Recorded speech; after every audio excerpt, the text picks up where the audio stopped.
What's up, everybody? Welcome back to another Bears show. I'm Ivan Vargas.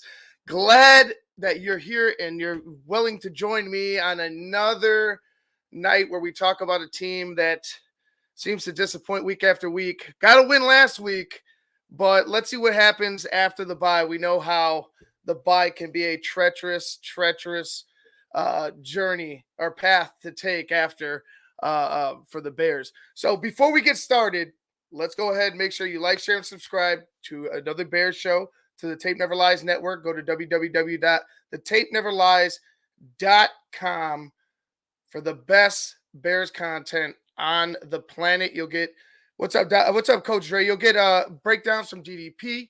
You'll get breakdowns from him and Coach O. You'll get pop-up shows. You'll get Bears content, up to the minute breakdowns, everything you want. The best Bears content on the planet. Before we go ahead and get started, let me go ahead and say what's up to everybody. Coach Dre, what's up? Raymond Clark, what's up? Richard Gordon, what's going on, brother? We're going to have Jackal coming in a little bit. He'll be starting Mr. Mayhem, Bear Down. He's actually doing daddy duty, and pun intended, and you'll figure that out in a little bit why. But anyway, the Chicago Bears, off of a bye week, will go into Detroit, or we'll have Detroit coming in to Chicago this week.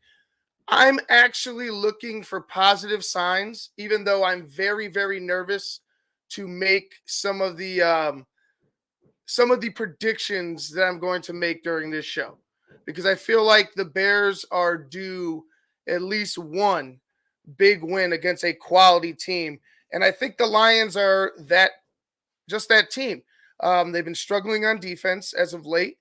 They have the Bears should have a chip on their shoulder, obviously, with the Lions coming back and beating them in the game a couple weeks ago. I feel like this game is set up for the Bears to surprise the Detroit Lions, especially with the home crowd going to be behind them. Now, can they do enough on offense if the defense provides them the opportunity? Because I feel like the defense over everything has been the bright spot. And I mean, I'm not alone on this. You guys have watched it. I've watched it week in and week out. The defense looks better and better. And even with the addition of Montez Sweat, I feel like I want to see more out of them, right? They've been turnover machine as of late.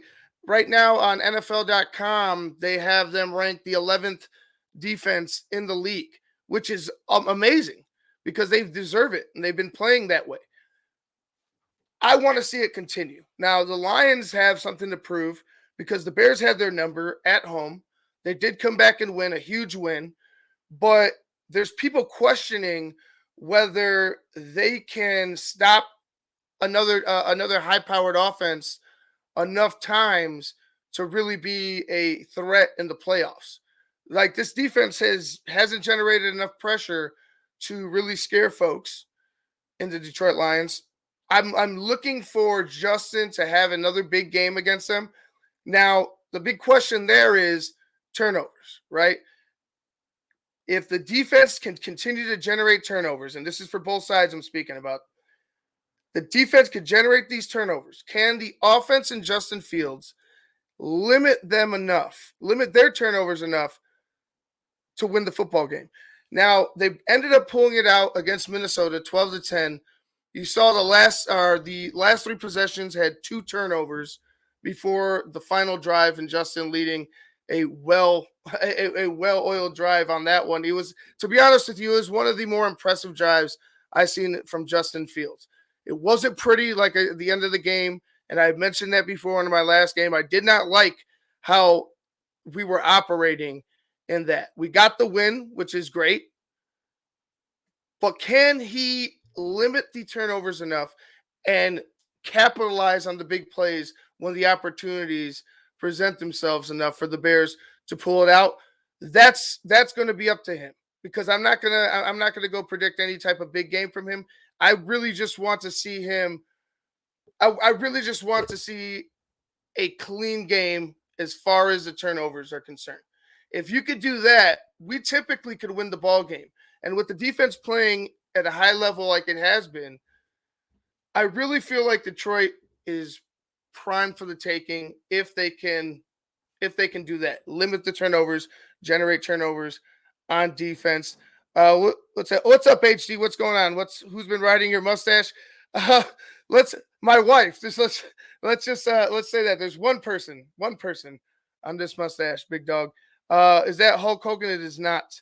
Uh, Looking forward to a new head coach and a coaching staff at the end of the season. Now that's the big question, Skylick, right? A lot of rumors going about. Can Matt Eberflus keep his job with the Chicago Bears? So far, I think there was a blessing in disguise, even though it didn't look good for him to start. Alan Williams being fired, right? Alan Williams being, fired for reasons I'm not going to get into because nobody fully understands what happened with Alan Williams. A lot of rumors going about on the internet. I just think at that moment, Matt Eberflus showed his worth. Maybe not as a head coach, but he showed his worth as a knowledgeable coach of defense. He can do the job there. I'm not doubting him. You're getting him more talent there. You focused your talent. I would say you focused more on defensive talent than you focused on offensive talent, Ryan Poles, since you've been here. So now he has this defensive talent and he's able to coach it up without having a middleman there. He's able to show his worth as a coach. Now, when it comes to decision making, that's where I feel like we can go ahead and debate on Matt Eberflus because there's a lot of things that I dislike from him. Like, for instance, with the screen game, right? And I mentioned this last week. If you have an issue with how the offense is operating as a supposed CEO, it is your duty to go up to your coordinator and discuss it with him. Not just let him coach.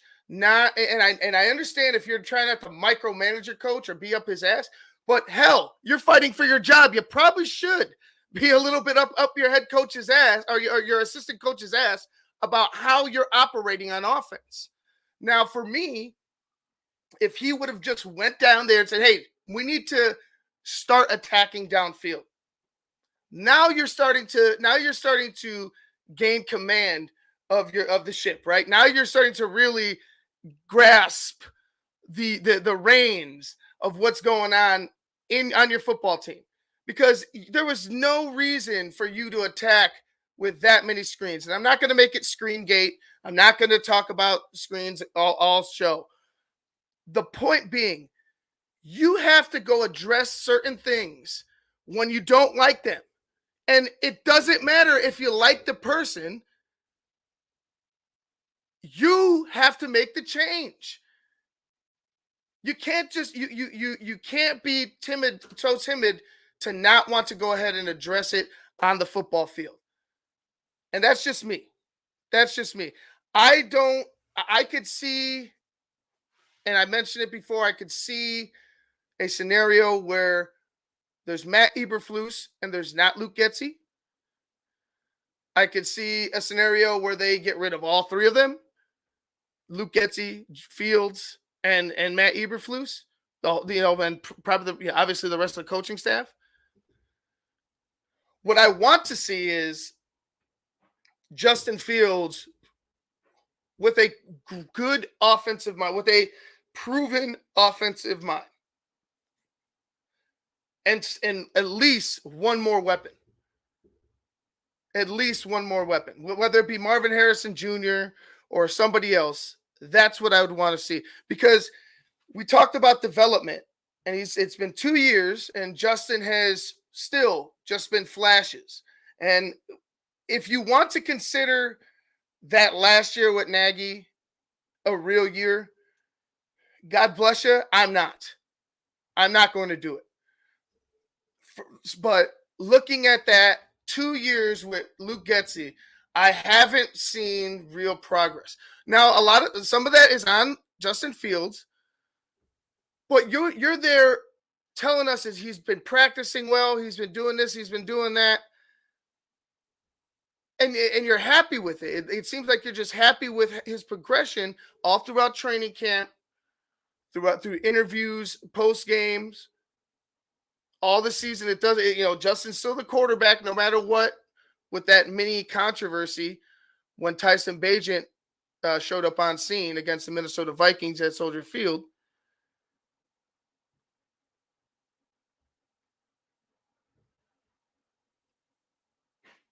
What is Justin going to prove come this week, right? What is Justin going to prove come this week? I don't know. What is Matt Eberflus going to prove come this week? I think that's the bigger question. What is the coach going to prove, right?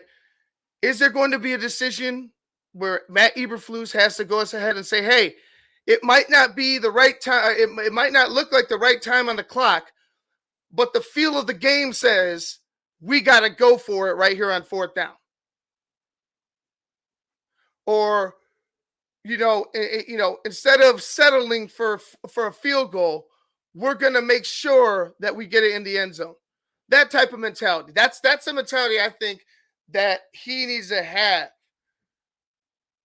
in order for me to begin to think that maybe he could really win this job. And I'm not saying be over aggressive. Like, obviously there's times when you need to go. There's times when you shouldn't. But there some of these questionable 4th down calls where it's 4th and 1, 4th and 2, 4th and 3. You haven't been able to really generate much on offense. You're finally in enemy territory, and you decide to settle. You decide to punt.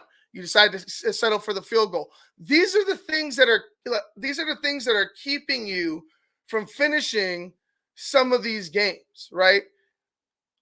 It was a struggle. Like, thank God the defense played as well as it did on that last drive against Minnesota in order to get the ball back to Justin Fields and to have him generate that drive that he did. Like I said, that was probably one of my favorite Justin Fields drives of his career.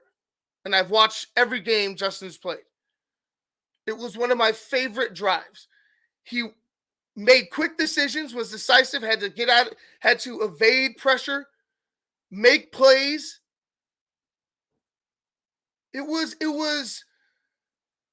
we see, and I'm not comparing the two, but we see and we praise a guy like Pat Mahomes for doing some of the things that we saw on that last drive with Justin Fields, right? And I know it didn't end up in a touchdown, but to set up Santos for the game-winning field goal and to make, like I said, to make the plays that he did under the pressure that he had in the situation that it was in the game. This was it. The Vikings had us by the fucking nuts. And he had the balls enough to go downfield smartly, without doubt, and drive us to a win. And I just, those are the things that I love about him.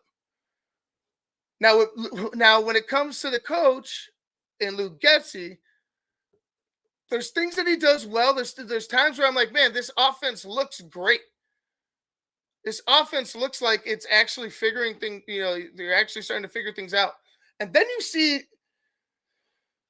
just these, a wrench thrown into the machine, right? It's just every time, every game, I feel like there's a few drives where I'm like, okay, this is what it's supposed to look like. This is how we're supposed to be operating. And then you get into the second quarter and it's a complete flip. It's almost as if they're like a chameleon offense, right? It's this chameleon offense. They change from game to game. From game to game, it seems like they try to change their philosophy. And I know they've been going a little bit more run heavy, if you want to call it that. Like they've been just using Justin Fields a lot more in the running game. But I feel like if you were to truly find something that you are really good at,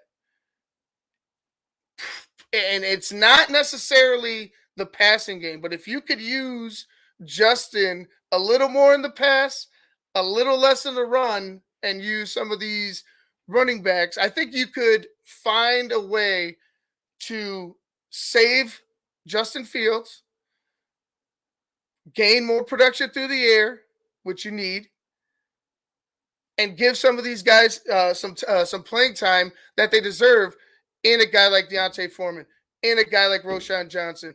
Khalil Herbert, I even like. Find an identity and stick with it. Like I said, you're somebody else every week after week.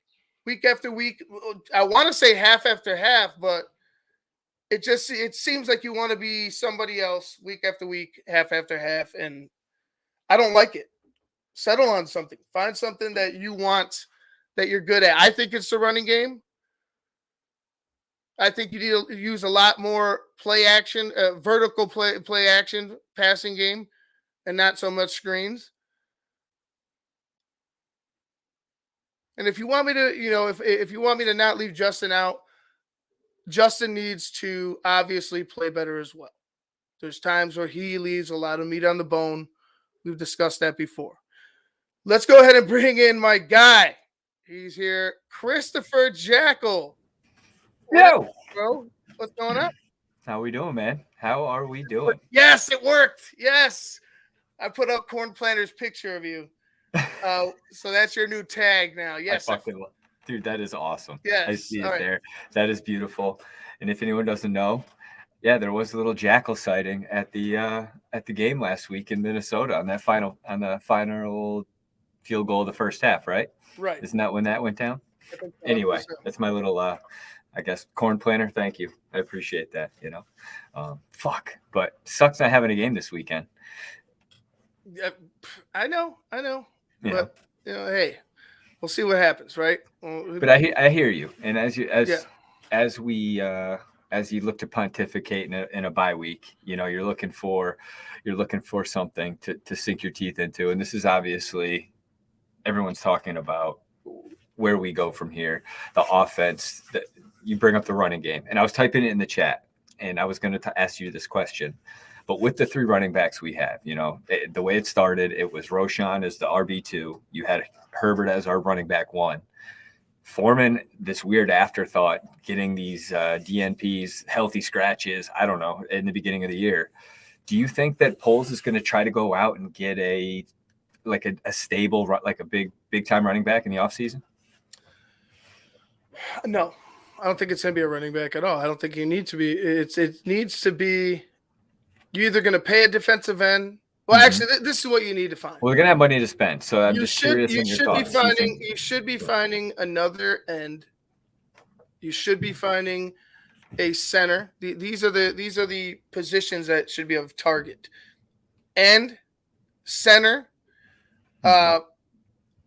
probably another. Looking for another tackle, a guard. Like you're looking for youth up front always. Yeah, I agree.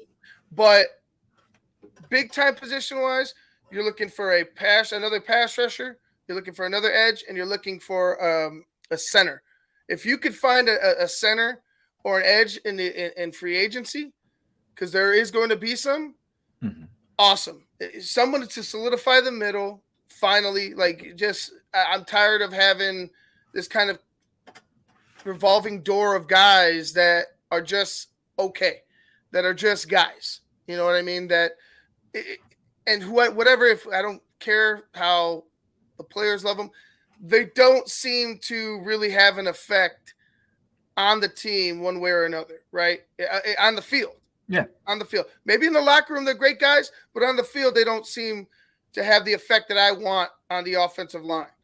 we're a few more nasties, big nasties away. We need some dogs. From really generating, some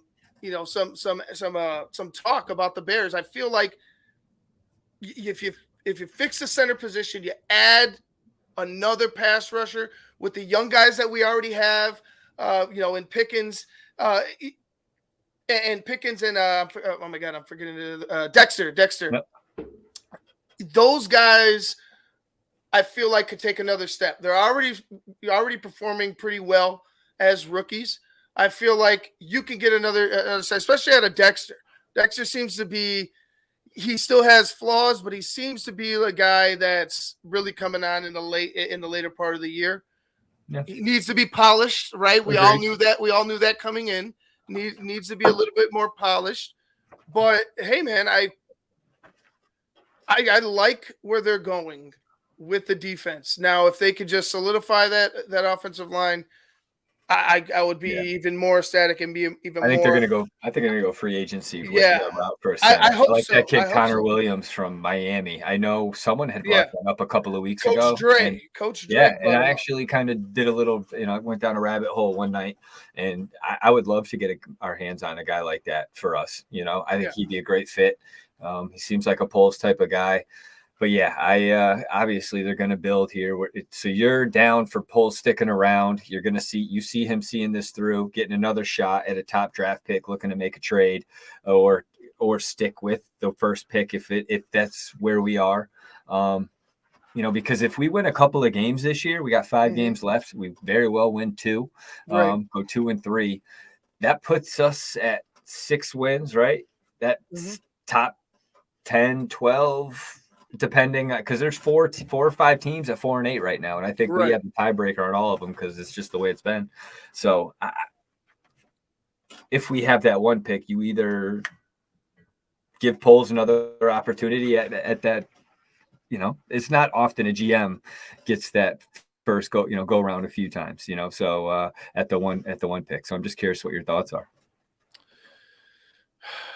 I'm all for trading that one. Yeah. I'm all for moving down. Now, depending on who thinks the juice is worth the squeeze over there and in the top 10, there's some teams that need quarterbacks. Yeah. And there's gonna be some GM out there that's going to be desperate enough or love Caleb Williams enough to think that he's going to change their franchise. And that very well might be the Bears. That very well might be the Chicago Bears, right? I don't think I would be upset if they went ahead and drafted a guy like Caleb Williams or a guy like Drake May. I wouldn't be upset because I understand what's going on. But with that being said, and this is without the Justin factor, I'm just speaking truly, solely about these rookies, or these soon-to-be rookies. I would want to expand, or I would want to really generate as many assets as I could from a said team if they were willing to give me, like, let's say you're going to get a first then or today, or you're going to get first this year. Oh, it'll have to be a first next year, right? Now you're talking about maybe even a third. If you think because people are talking about generational talent. You know what I mean? You're talking about if you really believe he's generational, you're going to be offering the farm for a guy like Caleb Williams. Now, if it's the Bears, like I said, beautiful. Let's see what he does. I'm a Justin Fields fan. I hope it works out for Justin anywhere, but I hope it works out for the Bears. Let's see what these next 5 games entail. But if they were to draft a guy, I'm not going to be overly ecstatic, but I'm not going to be like, oh, fuck this, man. Like, screw this kid. Like, I wanted Justin Fields. Like, it's not about that, man. You know what I mean? It's not about it. Can't that. be. It can't be. But revisionist history is not fun. It's not a good place to live. But for me, being a little bit selfish, I would like to see it with them keeping Justin Fields, right? Whether they keep Eberflus or not, I wouldn't Me personally, I don't like it. I could see it happening. I would understand it because of the relationship. The offensive coordinator needs to be gone, and that needs to be addressed immediately. Right? Keep a Justin Fields. This is just me, right? Everybody, this is just me. You keep a guy like Justin Fields. You trade that pick. You gain as many assets in the draft as you can, and then you're really cooking with gas on rebuilding this team. Then you're really gonna get going with the full rebuild of this team, and it can happen sooner rather than later because of the young talent that you've already had, a defense that seems to be on the rise, and if you could just figure out that fucking offense, things could really bode well for the Bears come next year. Figure out, like I said, I'm going to say it again until I'm blue in the face. Figure out the center, add another defensive end at all costs this offseason. Because you got to put the pressure on teams, and you got to be able to protect whatever quarterback is back there. Whoever he is, whoever the quarterback is for the Chicago Bears, protect him. You know, and I real quick. I'm Twan too. Thank you for the donation, bro. With the history of mobile quarterbacks in the NFL and JF's NFL experience, do you believe we will have durability to make it through a full NFL season? It's a good question, you know, and part of me wouldn't mind them. Like, let's say they keep Justin, they trade that first round draft pick to, you know, they could go ahead and find a quality quarterback later in the draft. There's going to be some pretty good quarterbacks, you know, middle, probably going to fall to the second round. I would hope that, and obviously I can't really speak on that. So far, they're good in college. You know what I mean? Let me backtrack a little bit. They're good in college, but you could find another quarterback talent there and hopefully be able to develop them, right? Tyson Bagent, even though he's an undrafted kid, he belongs in the NFL, needs some grooming still, right? Just like Justin. I'm not afraid of drafting another one just to protect Justin, right? If it is Justin or whoever, if it is Caleb as well. If they draft Caleb, I could see maybe they bring in another quarterback later, maybe another undrafted guy, just so they have you think so?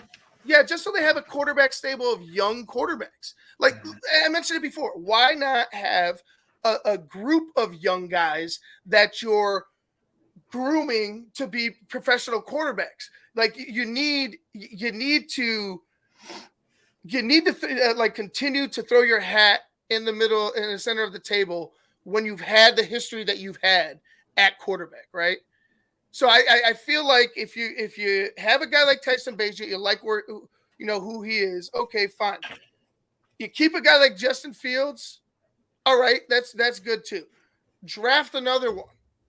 And I'm not saying draft, you know, I'm not saying go ahead and draft number one overall. If they do, hey, that'd be awesome. And I don't think they'd keep Justin in that case. But if they do draft a quarterback, competition is what we need. True. I think a part of what Justin struggles with, and I don't think it's Justin's struggle, but I think what they don't do enough for Justin is challenge him enough. You need to challenge him a little bit more. And I don't mean like. You think so? You don't think he's been challenged in his time here in Chicago by the coaching staff? Like with Matt Nagy? I feel like he's been a little bit protected. I really do. I don't think Matt Nagy and the coaching staff were really – I don't believe in anything that Matt Nagy was doing with Justin. With this coaching staff, I just think that they're a little bit hesitant, and we talked about accountability. I think they're a little bit hesitant to really address somebody direct or in a matter of urgency, right? Like, hey, like this needs to stop. Right? You need to be better. What Justin showed on that last drive was a challenge. Something was challenging him. This is your career, big dog. You just fumbled twice. Like it should have been in the back of his head. You just fumbled twice. This is your career on the line. Yeah. and he rose to the challenge. I think that somebody should be challenging him now. So he should have somebody like, and I'm talking about. It doesn't need to be like a trying to punk him or some shit like that. It just needs to be somebody in his ear chirping, Well, it's like challenging they him punked week him after against week. Cleveland a couple You know what I years mean? ago. Yeah, right. Right. It's he. That's all I see from. That's all I'm going to say about that. That's kind of where I'm at with how they're going to address. But do you think that Justin, with how they should respect to address his durability, do you think that he's going to be able to have sustained success, whether it's not whether it's not with the Bears and somewhere else, because there are mobile quarterbacks, and you can see like a guy like Josh Allen. I think under not Ken Dorsey, but the previous offensive coordinator that was actually no, it was Brian Daboll. There was a little bit more running to that scheme when he was running the show over there. But it was the chances that he took when he took them that made them the most effective. And then Daboll leaves, they get Ken Dorsey, some of that stuff goes away. And you saw Allen's decision-making kind of come into question. They were talking about all these unforced turnovers that he was having. But then they bring Joe Brady in. And if you've noticed the last couple of games, what's he been doing? He's been running a little more. He's been trying to get out. And it's all about, some of it's a little the old Josh Allen where he's just kind of, balls to the wall and he's just going, he's going at it. But there's been some designed runs for him. I think with respects to Justin Fields, if you're working to his strengths and you're not running him 18 times a game and you're saying maybe 10 to 12, I think that's much more doable, sustainable, and successful, and keeps the defense on their toes just enough where you can take those shots downfield and you're not using those kid gloves, to your point about protecting him and not giving him the opportunity to really do his thing. I think he could be successful. I want to see him successful right here with the Bears, right. But to that point, did you just fart? No, I just tapped my. Oh, you moved something. You know what? It might have been my chair. All right, we'll have to play it back. But yeah, I'll take ownership if it was me, man. Believe me. Hey, whatever. You got to smell it. What was I talking about? That threw me the fuck off. Oh my god! I was like, "What the hell?" We were talking about Justin Fields. I kind of went back to the question earlier about durability, longevity, utilizing the strengths of Fields, designing runs. I farted on there. Yes. So, yeah. I was going to say, if you're going to run Justin Fields, right?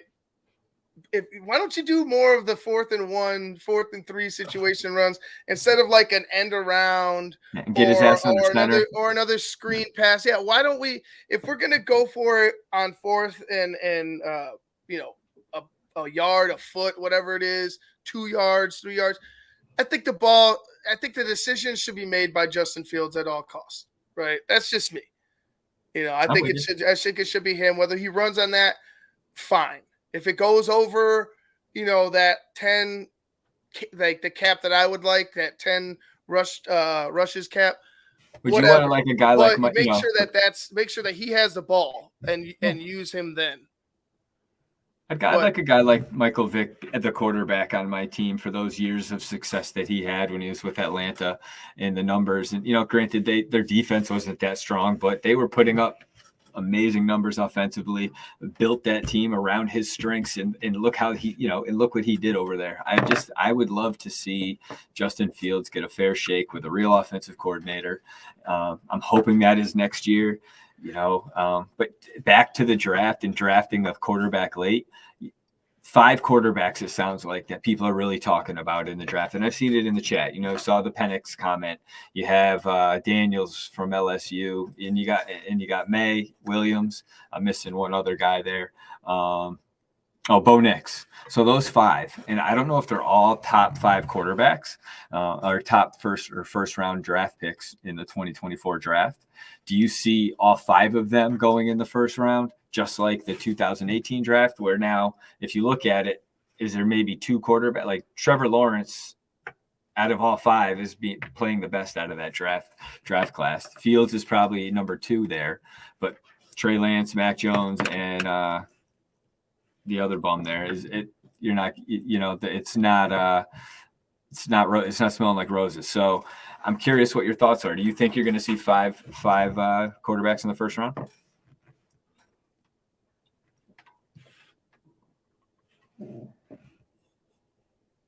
You're muted, bro. Oh, sorry. I said no. I think the combine might really be the difference. Obviously, like it usually is. I think people are going to be a little bit cautious, specifically because of the draft that you brought up, because of, you're having struggles with a guy like Zach Wilson, Mac Jones. Mac Jones in New England does not look good. Is not good, and it's not looking good for them. 5 times Benched 5 times. Benched a couple more last season. So I think people and Justin's struggles and ups and downs have been well documented. Yeah. It's going to cause people, I feel like, to make sure they turn over every stone, right? Make sure they go ahead and do their due diligence fully and thoroughly in order to make the decision on taking a quarterback in the first round, because people got excited about the throws and the off balance throws from Zach Wilson and the throws in the combine and everything like that. But I think that's going to be what happens to Caleb Williams. Like, there's all this knock on like what happened at USC and how they finished and all that other shit. And he's not playing in the draft. USC's they didn't do him. And their offense is fine with him, but I don't. Yeah, the defense is just horrid. I think he's gonna have a combine and everyone is just going, hey, gotta do what you gotta do, man. Hey, that's part of the reason why I was late. Cannon, my 2.5-year-old, he's upstairs. He will not go to bed when it's bedtime. That motherfucker will run around and do anything. Dad, I gotta pee. All right, man. Takes a leak, does his thing. All right, Dad, now I gotta poop. Dude, mother. Ivan, I'll be there a little bit, man. Little man's doing his thing. No, but I lost my train of thought. But with farting explosions here, there we go. I'm going to throw it back to you, Ivan. All right. Well, anyway, let's go ahead. I'll do this. Let's go ahead and slide away from the draft for a second. I know. I was trying to keep my composure when I was saying. Let's slide away from that and let's jump into Matt Eberflus's press conference from yesterday. It's the only one I have on the docket. Tonight's show is going to be a little bit shorter, but yeah, let's go ahead and listen to Matt Eberflus. Hopefully he doesn't fart live on air. All right. Good afternoon. Hope everybody had a nice weekend. No injuries to report today. We'll get that on Wednesday. But certainly like where our football team is relative to their health right now. So the bye week focus for us really is to work on improvement of the individual, first and foremost, because that's where the fundamentals of the game are. And if we believe that we improve the individual, we're going to improve each unit. But certainly we look at positions as well, where we're strong, where we need to improve. And then obviously the units, we look at from everything to, run offense, run defense, pass offense, pass defense, all the way through situations, dissect those things and certainly need to improve on several items. And we want to be strong where we're strong and obviously improve the things that we need to improve on going. I don't think so, Jimbo. In these next 5 games and obviously this first game. Go Navy. Detroit. My old coach used to say you get what you emphasize, and we'll emphasize those things, like I said, in meetings and drills and in practice, and we'll implement those things in practice as well. Logan's going. Good to be back home versus Detroit, coming off a divisional victory. I was certainly excited about that in front of our home fans. It's been a while since we've been back there, and looking forward to this Sunday. You better not lay a fucking egg. Our team is mentally and physically, like I said, right now coming off the bye week. And feel good about where the football team is. With that, I'll open up to questions. As you continue to look to, the long term of what you want out of this, what does these last 5 games of the regular season kind of represent? There we go, Richard. Opportunity and building this thing forward as you'd like. Yeah, it's really about finishing, right? You talk about finishing, and it starts with the first game. You got to really finish, and I was proud of the way the guys finished last game. And again, that's in the past, and now we got to look forward. And to me, that's what it's about. NFL is about finishing, in the 2-minute, 4-minute process of the end of the half, into the games. And we certainly are looking to improve on that. That's always been an emphasis, obviously finishing, but actually doing it. What do you think that type of impact will have moving forward in terms of confidence and belief? Yeah, I think it's really good. When you get that done, it's you can feel the guys' energy out there, the optimism, the enthusiasm, the belief in themselves and the belief in each other. And that was the main message that I had, after the first game against Detroit was that believing in yourself is number one. Then look to the right, look That to the left, sounds and right. believe in the guys next It's to you. exactly like a politician. And then we had to do the tangible things in practice to work on those. And again, it's all in the proof about doing. Can't even wear Bears So gear. certainly to do it the last time is obviously a big positive. When you talk about where your team sits, as you look around the NFC North, it seems like these other teams have been making progress too. How to evaluate where you are in relation to not only the Lions, but Vikings, who you just saw, and the Packers, who had a pretty big win last night? Yeah, it seems like everybody's improving, right? And that's it's obviously the challenge for everybody in the division, to play well each week. And we always, the NFL set up that way. They play divisional games at the end, and they set up that way on purpose. And we're going to have to play good football at the end. Obviously. Aside from it's the next game and you guys want to win, do you think there'll be a little bit more emphasis from your players to beat Detroit this time, seeing as you guys did There should be. about 3/4 or so? Do they Sorry. get a bit angry from that? Yeah, you can feel a motivation there and optimism, and certainly the focus with our guys today. You could feel that, and the energy. You could feel that for sure out at the walkthrough. The guys are wired in and want to perform well this week. Matt, do you feel the weight of what's at stake over the rest of the season here for people in the organization like you, Luke Getsy, Justin, in a season where it hasn't gone like you wanted to, that you guys have a lot to prove to get to stay? Yeah, the season didn't start off the way everybody wanted for sure, but over the last 8 weeks, we've put some good things For out sure. there, and we're certainly Right. excited about doing that this week. Right? Our focus is, as any time in the NFL, is where your feet are. We got to be focused on this game and this game only to put your best performance out there, and that's what we're doing this week. That pressure. Dude. Wow. I feel like he's already been fired, in my opinion. That's why he's wearing black. Look what the fuck he's wearing. I mean, I feel like maybe there's already been a decision when he says stuff like that. You know what I mean? He kind of just look at how he paused it. Look at that look on his face. Yeah, it just doesn't seem well. It's just a picture. It's just a still, but it's actually a perfect shot. But yeah, I mean, regardless of that, I feel like he knows that there's limited time with his stay with the Bears, and that these next 5 games are probably they're the biggest games of his head coaching career. Because if you go ahead and let's say you lose to Detroit and you lose to the next few teams, let's say you lose 3 out of 5 and you go 6, which I predicted 6 wins. 6-11. But let's say you go 6-11. I don't think that's justification to keep you around. Yeah, 3 wins is an improvement, but just not good enough. The losses, some of the losses and the way that your teams have performed haven't been good enough. Is there improvement on defense? Yes, but I feel like we're at a too little, too late point where I don't know. It may be the end for him. I don't know. We'll see what happens. I mean, now you have the reports of the Harbaugh stuff, and it's. Here, go ahead. Read it off. I don't know if there's been. Read it off, Jackal. No, what are you talking about? Oh, I think you said you had the Harbaugh. No, but I was just saying, like, you have that information. Harbaugh would be interested in coming to Chicago, or if that maybe Harbaugh's camp putting that out, but the Bears would be interested in going after a guy like Harbaugh. If that stuff's coming out now, and that's being reported by, some of the local people too. So it's like if there's smoke, there's fire typically and stuff like this. I think you are right. I think he may know that the writing it's already been on the wall. It's on the wall. He's read it himself, and he knows that he's just riding this out. I think he'd make a great defensive coordinator for a coaching staff next year if he wanted to stay in the coaching game. Obviously, he can run a defense based on the performance on the field. He just can't run the whole team.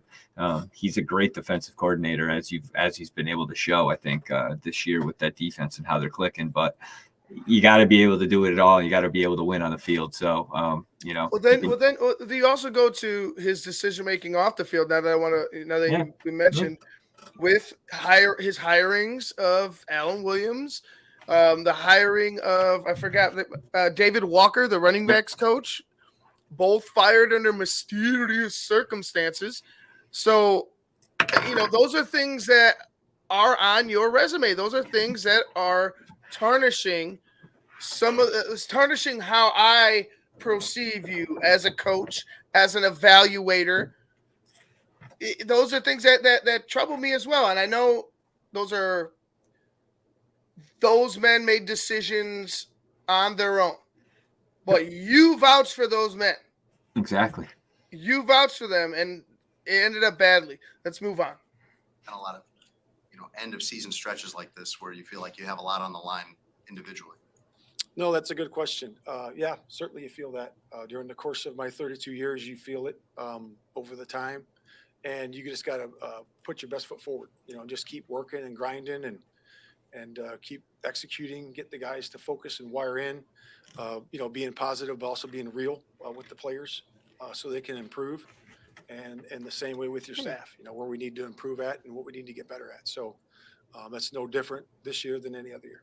And when you look at the penalties overall, obviously there's some calls that you guys are not going to agree with and things like that. But overall, the number's a lot higher than I'm sure you want. Did you see anything during the bye week? Are there any common threads or any things that you can kind of work on with the guys to try to bring that number down? Yeah, you want to eliminate those, and certainly there's many of them that you disagree with, of course, like that. That's always the case. But the penalties that were accepted against us, obviously the things you want to control are the things that are pre-snap, the false starts. And we've done a better job of that the last couple of weeks, and we got to continue to do a better job of that. We've been emphasizing that for the last several weeks. This guy. And we got to continue to do a better job there. So you've been emphasizing it. It hasn't stuck. It hasn't stuck. They got to do a better job. And I'm not going to fully blame him, throw him under the bus for it, because the players are the ones that are committing these penalties. But, you establish principles that are supposed to instill discipline in the team. And it just seems like these things happen. And yes, the refs can blow, but there's certain things where I feel like that the Bears need to clean up on in the penalty, as far as penalties are concerned, that you have to drive into, you have to instill it's week 13. We should be ironing some of that shit out. Yeah. Exactly. You've had to instill this into them and drive it into them a little bit more sternly in order to be not in the position that you're in right now. So it is what it is. They need to clean up. Like I said, I'm not going to fully blame him, but hey, man, your philosophy is supposed to instill discipline, and your team is one of the most penalized.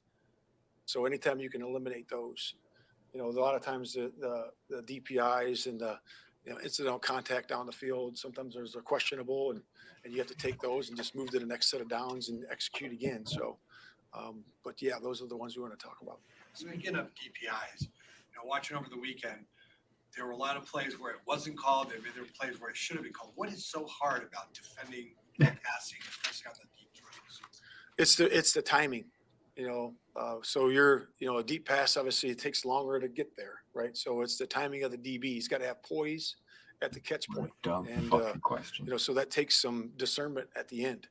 So when the ball, you got to be able to judge the ball, where the player's running to and where that reception area is, and be able to time your jump. Thanks, Matt. Your punch to bust that triangle that he's trying to create with the ball. I mean, he's not wrong. He's not wrong. He really has to explain defensive pass interference. Exactly. That's just whatever he wants, right? Right. Because I understand, maybe he's trying to get a referee, complain about the referee out of him or whatever, but he just explained how to cover someone. It's not that's not what I want to hear. Just don't want to hit him when the ball is in the air. It's no shit. Timing. And it's a lot of that's instincts, and you can work on it as a coach. But some of the real good ones have it. They have the instincts of when to be able to NFL fucking cornerbacks, Matt. The reception area. That the last time against the Lions, your defense was like two different teams almost. I mean, you turnover, you takeaways, and then at the end, Ranger.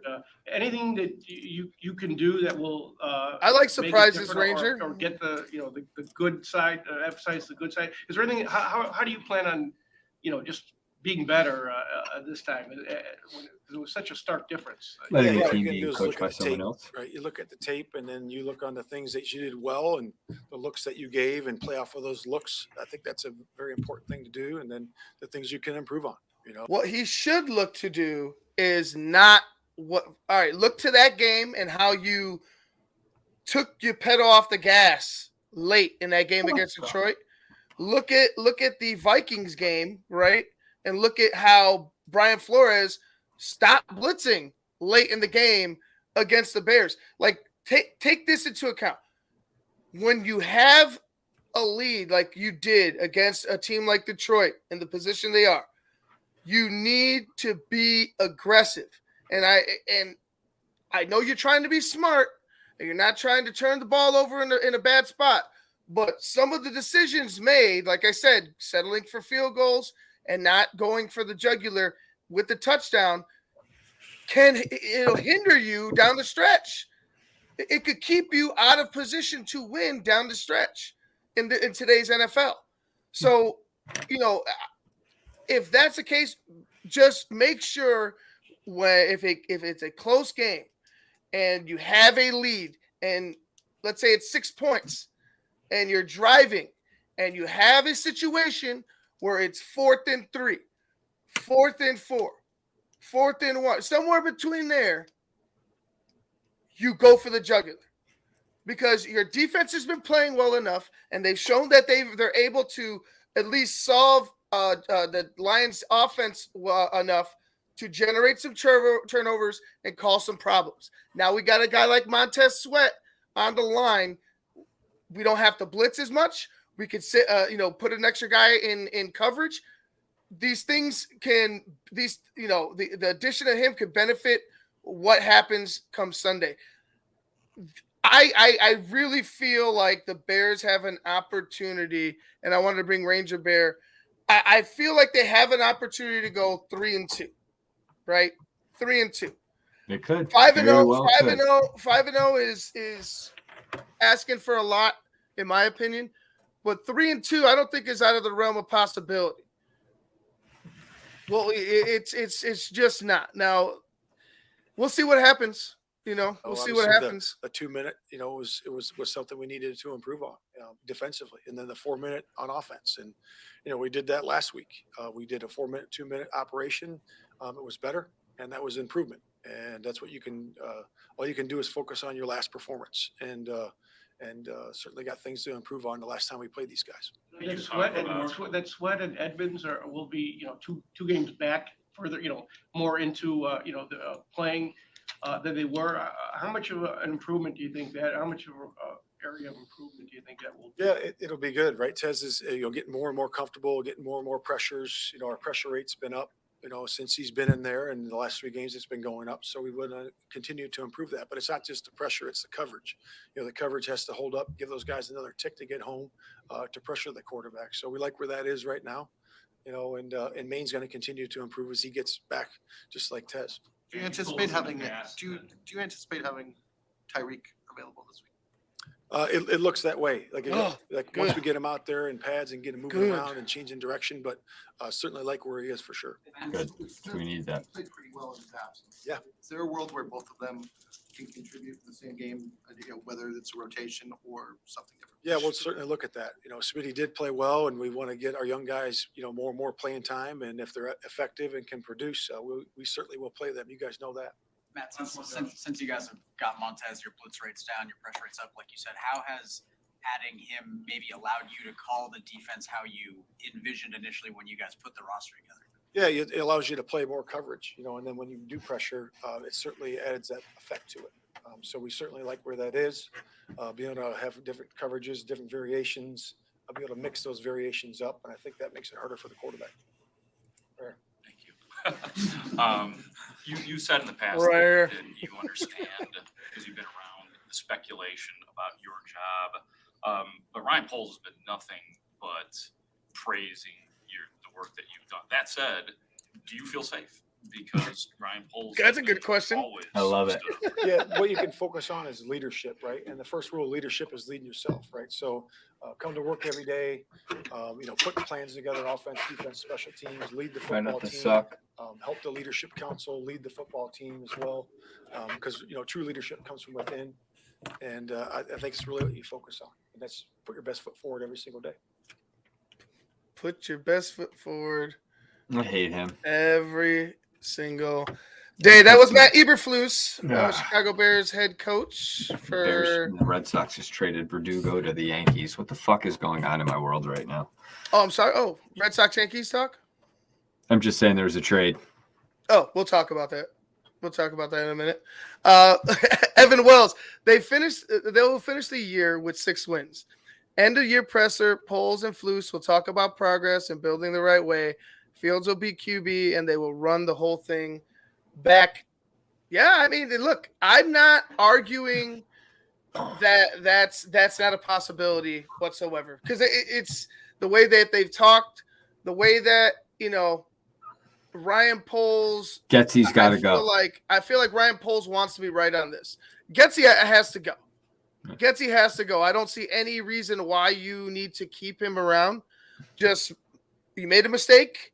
Find somebody that works or somebody that's Greg Roman. Proven. Yeah, find somebody Pep that's Hamilton. Proven. Greg Roman or Pep Hamilton would be nice.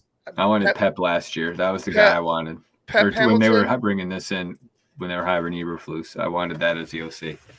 Yeah, Pep Hamilton would be nice coming back to Chicago. If they make a coaching change, it's going to be offensive, right? And it's going to be Would you take the enemy? Would you be happy with that? I would be happy with an offensive-minded coach. If it's Bieniemy, then it's Bieniemy. Can Bieniemy get Justin going? Can he get the quarterback situation figured out? We'll see. I thought Sam Howell did okay this season. He was leading the league in passing at one point. Yeah, the Redskins are not, they're not great. Ron Rivera's probably not going to be around. We are who they next season. We are who they thought they were. I don't know if Ron knows he's still the coach of the Commanders. I don't know. He's, Riverboat Ron. Who knows what's going on with that guy? He's out there. Right. But I could see a Bieniemy. I could see a Johnson from Detroit. Who I would love? A guy like Jim Harbaugh. You know what I mean? I would love a guy like Jim Harbaugh. But if they do decide to keep Matt Eberflus, right? And I know people's. I'm with Tool. So we're flushing Flus. He's fucking out of here. Yeah, I'm not saying that I don't want him out of the building. I would love for it to be Jim Harbaugh, but you have to listen to how Ryan Poles has spoken about him. It feels like he's going to give him one more shot at this. It feels like that. Sometimes, I know we talked about Eberflus looking like he might have been fired.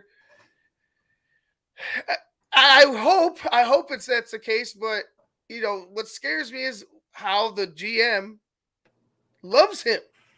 Like how he's, fawned upon him every time he could talk about him. No, he's our coach. I love how what do you say? We are day in and day out. He goes ahead and he's the same guy like that. Like he's his guy, right? And he wants to be right about his guy. So I could see him taking it to the bitter end with a guy like Eberflus. Will that cost him his job? I don't know. With Kevin Warren wanting to be having a bigger part in football operations, I don't know. But I hope that whatever decision is made, the focus is on the offense this offseason. Right? The focus is on the offense. Like there's no ifs, ands, or buts. Mm-hmm. You need to add on that line. Go get us a dog on the line. Yep. Center in particular. You need another fucking playmaker. You need to have You need to find that edge on offense. Somebody who's going to come in here and establish an identity, have things that we are good at and we use every single game, right? Have a good set of plays. Have a good have a good idea of how to use your running backs. It's something that it just needs to be. I don't want to say I like how the defense has progressed, but we weren't promised a great defense. Which look, I'm happy it's fallen into our lap. They're number 11 in the league, but we need this offense to finally get us over the top. It's always been that way. Yeah, it's just by proxy. That's what happens to the Bears. Even when we made it to the Super Bowl, you could question all the calls that you want. We needed the offense to get us, over the top. It wasn't able to do it. Guys, we're gonna go wrap things up. I'm gonna go get with my predictions. Actually, Jackal, why don't you go? What's your prediction for this weekend? I'll pump the brakes a bit, catch my breath. Well, what's your prediction? I'm actually excited for this game. I think the way I hate to sound like Eberflus, but the way they've been playing over the last 8 games, he's not wrong. They have been playing better. There's been signs where, again, we scratch our head, we yell at the TV, we break a remote, and we're frustrated as Bears fans. But then there's moments where like, all right, can we get more of this shit? Like, what the fuck have we been doing for the last fucking 12 weeks? But we have Detroit. I feel that Detroit is not playing their best football. They just almost handed it back to the Saints this past weekend. I like Chicago in this one. I really, really do. I also think Fields is going to have a better game than most people probably would like him to have, because everybody wants some quarterback from USC or what have you. So I hate to be the bearer of bad news for those fans, but I see the Bears winning. I don't think they'll get 30, but I'm going to say 27-18 Chicago. 27-18 Chicago. All right. Fields is going to throw for about 275 yards, rush for about 80. I think Mooney is actually going to be in the game a little more, and maybe he'll end up with more catches than DJ Moore. All right. All right. I could see a close game. I could see a bear fight, if you will. I think that the running game for both teams is going to be the focal point, I would hope, coming off of the bye, seeing how you had success running the football, utilizing play action against the Lions before. Will Justin Fields be able to do enough with his arm is my question. Will he be able to see the open plays downfield? Will he be able to hold on to the ball when he's trying to scramble out of the pocket and make a play? These are the things that I'm going to be keying in on all game long. Like, I think Justin Fields might be my focus all game long. I can't. And it shouldn't be a game where Justin is questioning himself whatsoever. He's played the Lions. He's had success against the Lions. It's time for him to go out and ball out and have a game where you're like, wow, Justin Fields just lit that shit up. I think it might be a little bit closer than that. I think Justin ends up with over 100 yards rushing. I think he ends up with 225 yards passing and 2 touchdowns. And the Bears are going to win 24-21 in Chicago. So positives, some positives. I like it. Positives. I think the defense could definitely generate some more turnovers like they did last time. I think you could – I'll go ahead and say you could write them in for 2 turnovers. 2 turnovers this weekend against the Detroit Lions. I hope the Bears have none. Like, I'm praying the Bears have none. I could see the running backs feasting a little bit. I like how Roschon Johnson is progressing. You had Deontay Foreman being out. Roschon, we all talked about him in the offseason, his worth ethic, who he is as a player, the excitement that they had, the Bears had for him. I really want to see him touch the football more. get some more opportunities. Evan Wells, 17-10 Bears. Yeah, I like that. I think it's gonna be, like I said, I think it's gonna be a close game. Was it 200? Isn't that Trubisky numbers? Well, yeah, I mean Trubisky probably wouldn't have ran for over 100 yards though. Yeah. I mean, passing wise, yeah. You get the win and you get that, I think we'd be happy, right? Yeah, Leads like I us to said, victory against Detroit.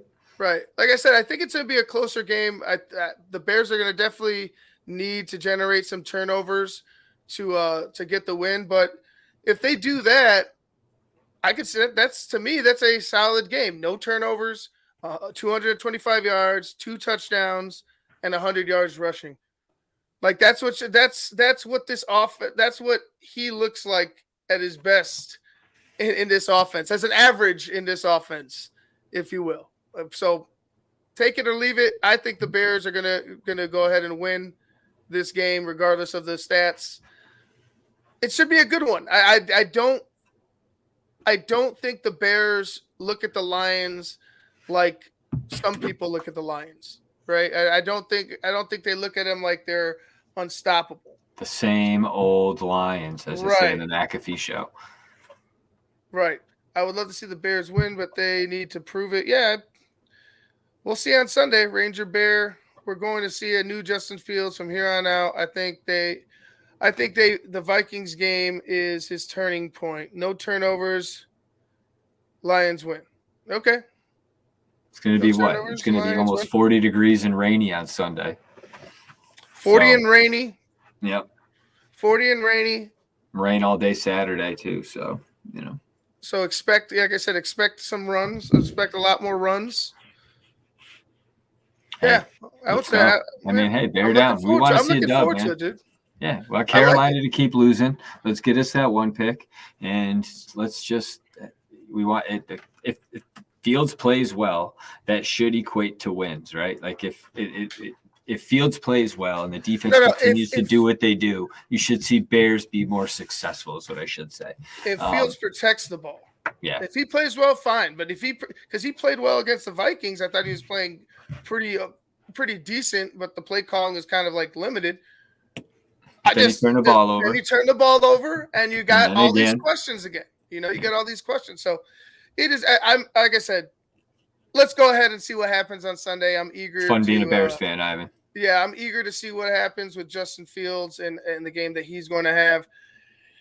Whether they keep the coach or not, guys, I'll be here. Jackal will be here. Phil and Shane will be here. Cars will be here. Cherie, Claudio, the whole crew, CK, everybody. We're going to go ahead and wrap things up. For Christopher, Jackal, I'm Ivan Vargas. Mr. Vargas. We'll see you guys on Sunday. I actually have Sunday off, so I will be doing a pregame show once again Sunday morning, right before the Bears game. We'll call it 11. Why not? We'll call it 11 o'clock. All right. 11 o'clock. Maybe I'll join you, Ivan. All right. Ooh, all right. A little brunch. A little Sunday matinee with Ivan. Yeah. A little brunch special with Ivan and Jack. All right. Get your edibles in. Yeah. Christian Solid Lions win 2017. Justin 178 yards, a touchdown pass, and a touchdown run with 1 pick. Good night, Tools. Good night, everybody. Bears and Cigars, 2017 Bears. Thank you. We'll have a good night. We'll see you guys. Seriously, I hope everyone has good. Reach out to someone if you haven't talked to them in a while. Say nice to something. Say nice to somebody. Say something nice to somebody. Man, geez, I can't even talk. But that's a good thing at this point. Good thing I'm on a microphone. Right. Make sure you guys check out the big show tomorrow. Keeping it 100. Cars Keys on Thursday. BHL halftime show. Go to www.thetapeneverlies.com. That's all. Keeping it 100. Peace.